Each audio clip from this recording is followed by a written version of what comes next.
Well, what we've noticed, and we've noticed it all, is that when a conflict that you are observing, whether you are personally involved in it or observing it from a distance, when you're in the middle of contemplating it, you are launching preferences. But most humans do not become a vibrational match to their preferences. They remain a vibrational match to the condition that caused the preference to be born. So when we talk about withdrawing your attention from conditions that make you feel uncomfortable, that makes people like you want to come forward and say, but how can we help if we are not aware of the problems? And we agree to that to this extent. Your attention to the problem is creating a global solution. Mass consciousness, with all of its involvement in war and all of its awareness of war, in all of its awareness of poverty and awareness of starvation and awareness of plagues, have launched rockets of desire collectively. But as individuals, you rarely become a vibrational match to what you've launched because you're so enamored with focusing upon what is. The conditions have got you hogtied to the degree that as humans, you spend almost all of your time focused on conditions and evaluating the rightness or the wrongness of them and the degree of goodness and badness of them, which is just such an utter easy first step. You ought to be way, way past that by now. This is the way it works. Let's say that it's just you and another guy, and you think this and he thinks that, and you want a solution and he wants a solution, and source, universe, law of attraction, whatever you want to call this universal energy, is aware of what both want, because both have a vortex and the solution for both is in their vortex. But this one, instead of being a match to what's in his vortex, is instead pushing against you. So not a vibrational match to what he wants. The other one, instead of being a match to what's in his vortex, instead pushes against you. So neither one are a vibrational match to the solution that they have created, and both are blaming the other for not receiving the solution, when both could receive a solution that would be completely satisfying to them individually. It's the belief that for me to get what I want, you have to give something that you want up. That's the flawed premise. That's not true, that's not true, that's not true. That's because you have little piles of spoils that you are quibbling over instead of universal, infinite expansion. That's like saying, oh, here's the economy. It's this many billions of dollars or trillions of dollars. It's this many pieces of something. This is the economy. And the rich guys are getting too much of their fair share. And so you pinch yourself off from your share because you're too worried about what that guy's getting. It's like dividing the pie up and saying, he's getting too much of the pie and the rest of us aren't getting enough of the pie. And we say, you could be creating bigger pies. You could be creating more pies. But you're not creating more pies. You're quibbling over the spoils of this one paltry, puny little pie.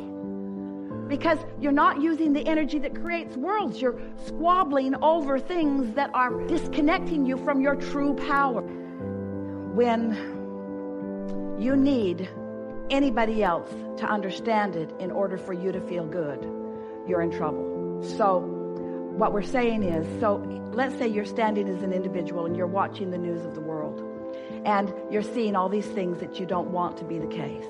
And let's say that you're not even taking sides with who's right and who's wrong. You just see it as a big mess and a lot of people suffering, and you would like it to be different than that. You want different conditions. So you've launched all these rockets of desire and all these rockets of desire, but you, like almost everybody else, you don't even come close to being a vibrational match to what you've asked Source for, even though Source has the ability to yield it all to you.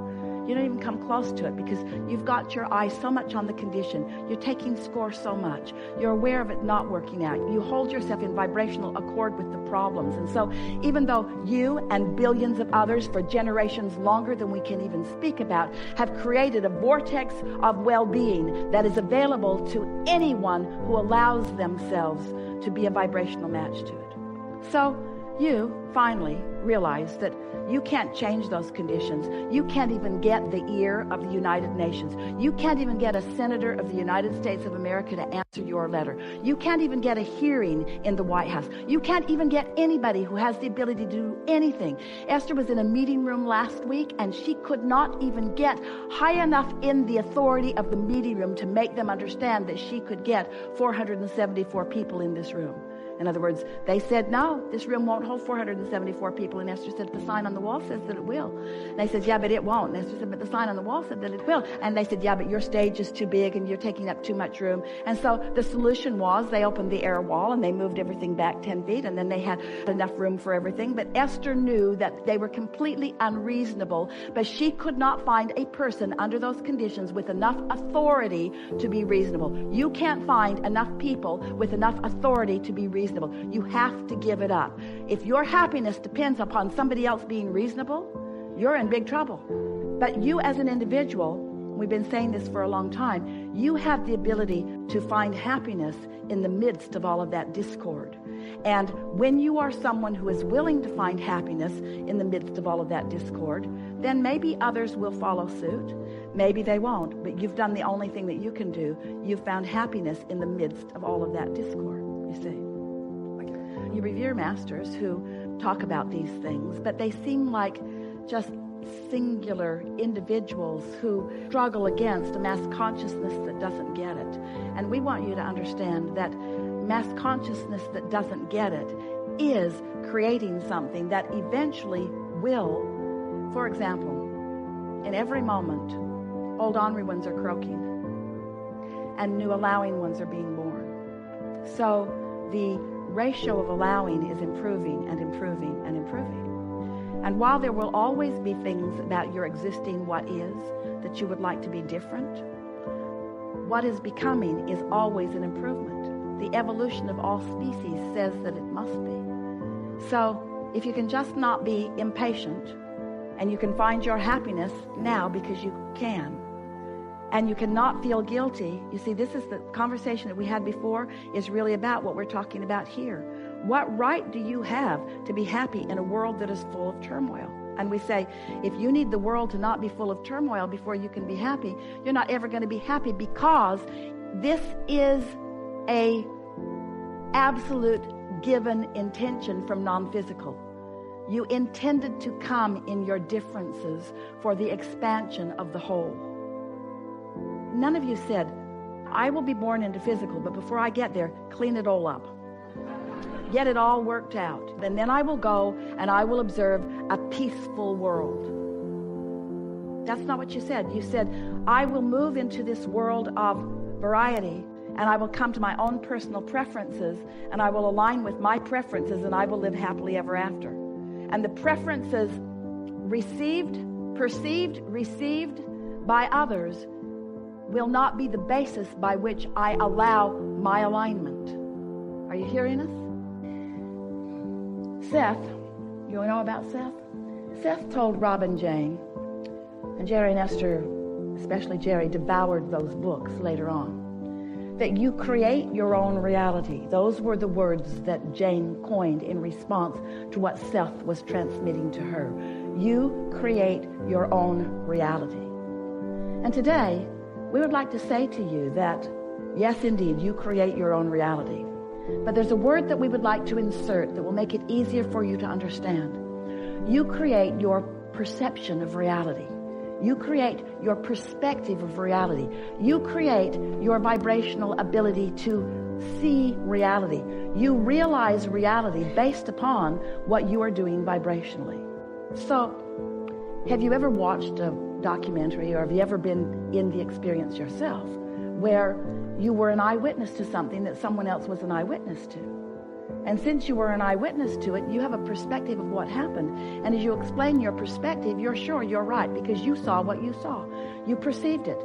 And then someone else explained what they saw, and what they saw was something different than what you saw.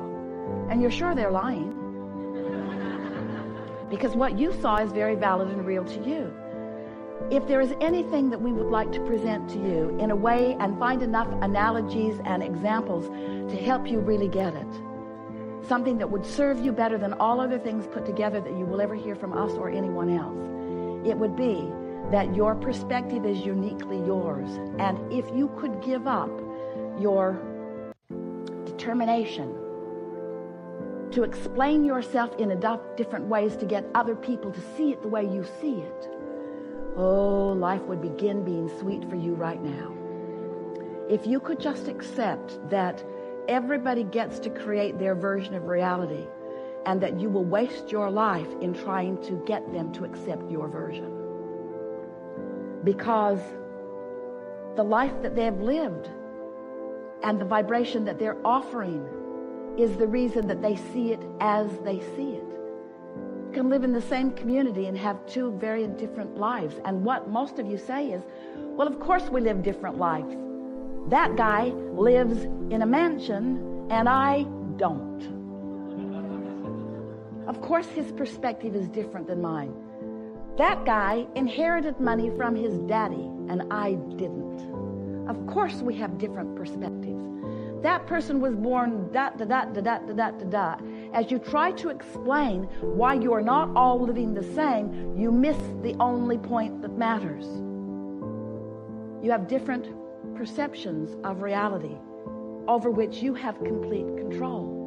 But most humans do not exercise any control over your perception of reality because you're so busy dividing and defining and cataloging and pigeonholing reality into different piles and placing judgment upon it. Oh, that's a bad thing. Let's put all those bad things over there and those bad things over there, and they're different in their badness, but they're bad things. And as you spend that natural time defining whether you want it or not, you also, without meaning to, practice the vibrational frequency of the very things that you put in the bad piles. And then, because it's part of your vibration, it prevents you from discovering the good piles, because your vibration's all wrapped up in what's in the bad piles. And then, we love you so much. You know what's coming next after that statement. And then, you look to something outside of you to make the difference. You look for someone else to fix it. It started with your mother or your father or someone up close to you. Please change this condition. There is a condition in my reality that I see that I don't like. And when I look at that condition, I feel bad. And I don't want to feel bad. That's the first thing you knew about yourself. You don't like feeling bad. So when you're looking at a condition and you feel bad and you associate feeling bad with that condition, then of course it's logical, we get it, why you want that condition to change. But you are not the boss of those conditions. You are not the creator of someone else's reality. You cannot control the conditions. You are the creator of your own reality. You have been sifting and sorting, and in the process you've been launching these rockets of desires. And in the process you've created a vibrational version of the reality that you are seeking. Now, we want you to understand that to you it's a future version of a reality that you are looking for. But to us, it's an existing reality that you've already carved out that does exist. Can you hear the difference in that? When you want more money, you become vibrationally more prosperous. And even though you doubt it and you don't let it flow into your experience, you have become a more vibrationally prosperous being. So we began talking to you about this vortex. It's a vibrational reality that existed in part before you even came into this physical body, and that you've been adding to vibrationally ever since. And so for a while, we talked about it for quite a while with you. We wrote a whole book about getting into the vortex, being a vibrational match to the vibrational reality that is you. And after a while of listening to us, you were very kind and nice and patient with us as you were watching Esther wave her arm around about this place that you can't really see, while Abraham insisted that this is a vortex of creation and that everything you want is in there. And if you could just look more carefully, you could see it, that this is the vibration, this is the vortex, and you want to get in there, and you say, oh, okay. I don't actually see anything now that I'm in there. And then we said, of course, you don't see it or hear it or smell it or taste it or touch it, because that's all about the manifested version. In other words, the vibrational reality is, hear this, We're only going to say it to you 1,000,000 times. The vibrational version of it is, oh, we can't wait to tell you, and yet we want to let there be enough suspense that you remember